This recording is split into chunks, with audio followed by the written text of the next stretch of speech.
This is a 3-point Hitch Sprayer, 150-gallon tank.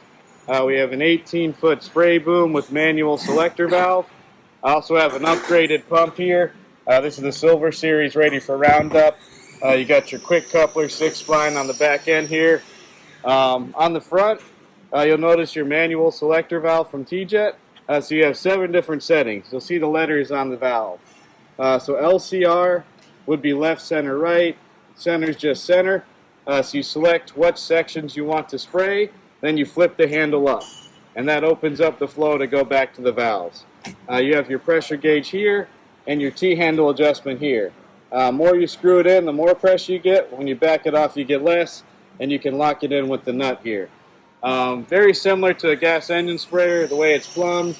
You're coming out of the suction, up to the strainer, out of the strainer, into your pump, and then out of the pump, you're coming to this manifold here. You have different outlets. You got one line going up to your boom. You got your ball valve here for agitation inside the tank. Then your other line is going back to 50 feet of hose as well. So on this sprayer, you have both an 18-foot boom and then 50 feet with the spray gun.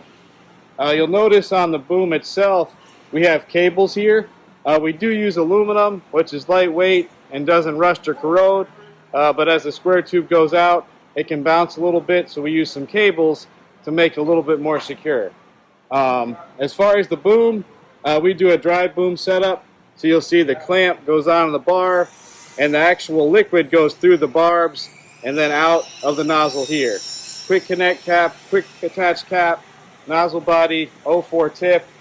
All of this is customizable. We can do anywhere from a 4-foot to 18-foot boom. We can add hose reels. We can add electric solenoid valves. Give us a challenge. We'd love to see if we can make it.